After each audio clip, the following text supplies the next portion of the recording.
Did you hear that Jones. Randy Travis is using AI now to make new songs because he was paralyzed by a stroke, but because they could take his voice, which is an iconic voice. Yeah. Randy Travis has an incredible voice. But because of AI, they can get recordings of him singing, and he could plug it into AI, and he can still make songs. And you know how much of a recording they need nowadays to actually mimic the entire range of a person's voice? It's 30 seconds. Yeah, less than that now. Not that long ago, it was 30 seconds. Now you need a snippet, and by a snippet, I mean seconds. Yeah. And you can then mimic that voice through a range of emotions and scenarios. It's stunning. There what was they can a guy who just got fired because he made a fake AI recording of a guy he worked for saying a bunch of racist things.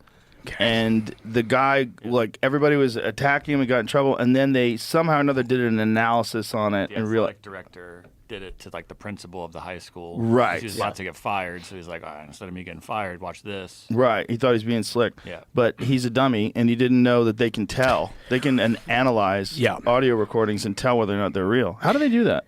How can they tell? Well, that one specifically, I think someone else was like, it was a conversation between two people, and they both were like, I didn't hear that, and I didn't say that. So they're like, all right, well, what could have happened? There's probably broke. I think they got the guy's computer to find out what he. So he must have had a secret recording, and then in that secret recording, he took it and then threw it through AI and had him say a bunch of N-words in there. Yeah.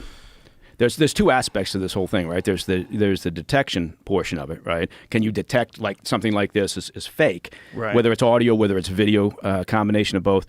And then there's the other side of it, which is trying to stay up with the capabilities of those that are trying to do these, identity thefts or whatever you want to call it. And that's that's sort of the proactive effort to lock down recordings, right? And there's some interesting work being done in that space, where if you film something, say you go to a campaign rally and you film that campaign rally, there are a handful of companies out there figuring out that you can essentially watermark it, right? So that it cannot be fucked with, right? And that you can determine if it's an actual recording or not. And that's really, you think about, how much disinformation is roiling around out there now, right? So, but detection, it's important, but it's not enough anymore. So where the focus has to be is on ensuring that anything that's being recorded, whether it's a body cam for a police officer, whether it's maybe somebody's at a protest, right? And they're a protester or they're on the other side, whatever.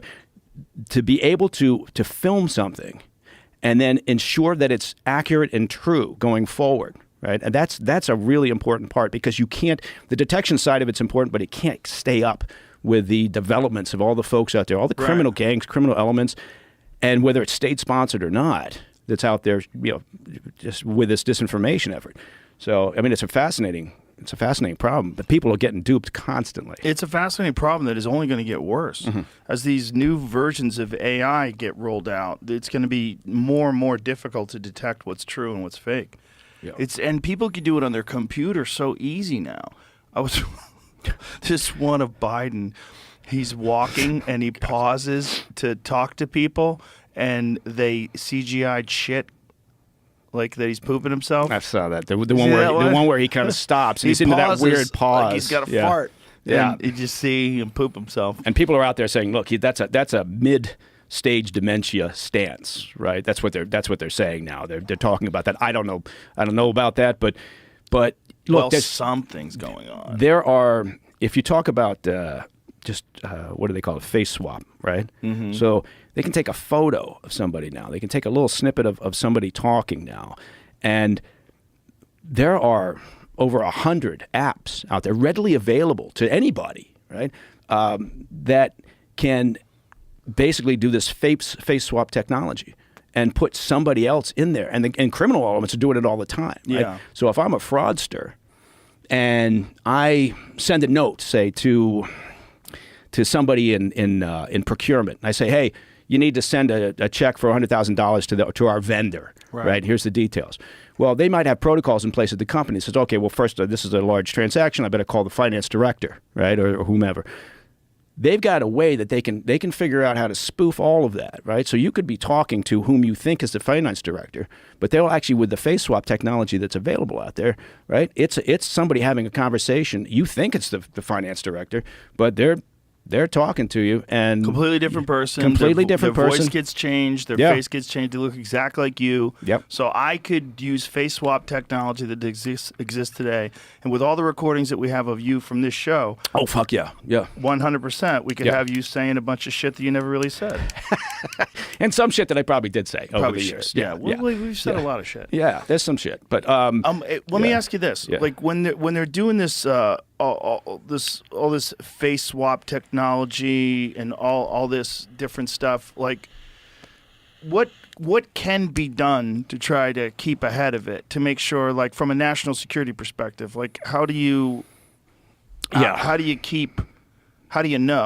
Right. There's a couple parts to that. Like one, if Netanyahu all of a sudden has some crazy speech, right, and says some wild shit and like we're going to war, like hey. Yeah, is that real? Well, again, part of it is like there's a handful of companies out there, and they're able to again record, and it instantly as it does it embeds information, right? It embeds specific time, location, your coordinates, all be in the recording, and it's in there, right? And then it's sort of a blockchain system where then on the other side the person can look and go, yeah, this is accurate, this is correct, right? But people have to be able to take that, and that's I guess where I'm going with this. People have to be able to take that step to ensure that what they're watching is accurate. So when people say, well, how do you prevent this? How do you keep this from happening?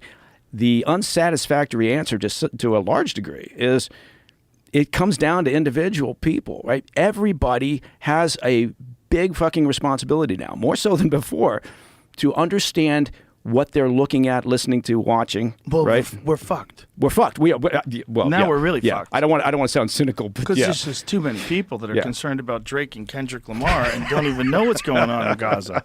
They're much more concerned with that. Like we have like a lot of 84 IQers out there.